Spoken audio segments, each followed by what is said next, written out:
Detroit's innovative remote-controlled mowers, a game changer for freeway maintenance. A groundbreaking move for Detroit's urban landscaping. The city has recently introduced remote-controlled mowers to maintain the grass along its freeways, marking a significant leap in safety and efficiency. Traditional methods involved operators physically riding on the mowers, exposing them to potential hazards. Now, with these high-tech mowers, the job can be done from a safe distance. Imagine being able to mow the vast majority of Detroit's freeway slopes without putting workers at risk. That's exactly what these remote-controlled mowers are designed to do. Covering about 80 to 85% of the city's freeway grassy areas, they ensure that the greenery is kept in check with at least 5 cuts per year. But here's where it gets even more impressive. Since Detroit took over the daily maintenance of its freeways in 2023, the city has been able to uphold a higher standard of upkeep. The introduction of remote-controlled mowers is just one example of how innovation can transform urban maintenance. And this is the part most people miss. The impact on workers' safety cannot be overstated.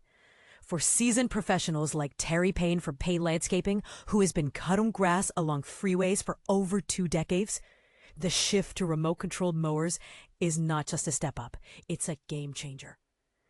So what do you think about Detroit's move towards safer, more efficient freeway maintenance? Do you believe other cities should follow suit? Share your thoughts in the comments below. Detroit's remote-controlled lawnmower robots on I-75, a safer future in maintenance. Imagine a world where dangerous highway mowing and food waste collection become safer and smarter. Welcome to Detroit's robot revolution. Dramatic pause for effect. While we're not seeing Autobots battling Decepticons on I-75, you might spot a different kind of robotic force working behind the scenes, and it's saving lives. But here's where it gets real. Human lives are often risked to keep roadways safe. Ever driven past a mowing ahead sign and felt a knot in your stomach? With reckless drivers and sheer laziness dominating our roads, those moments are accidents waiting to happen. That's exactly why Payne, a 20-year veteran of highway landscaping, calls Detroit's new robotic mowers a game changer. Quoted Insight, "It's not just safer, it's a whole new approach," Payne tells WXYZ. "We used to ride the mowers, getting up close and personal with traffic. Now we're controlling them remotely, keeping teens farther from harm's way." Thought, would you want to straddle a lawnmower inches from speeding cars? Controversy alert, but let's dig deeper. Why did it take so long?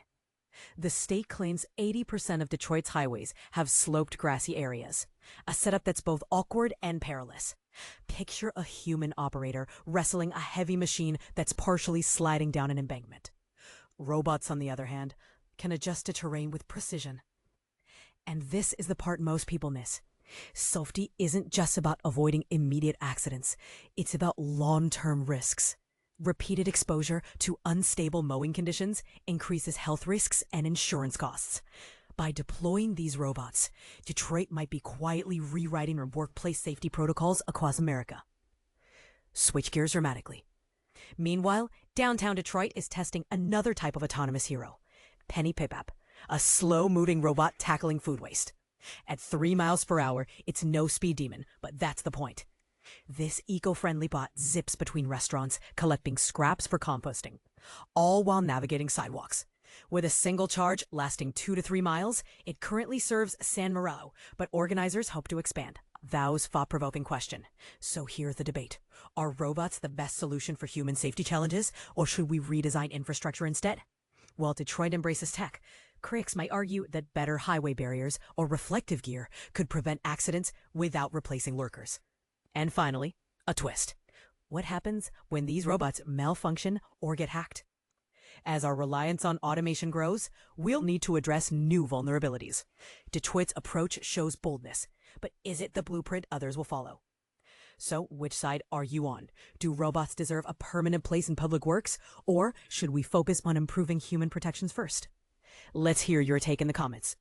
And remember, the future of safety might be right under our noses or wheels.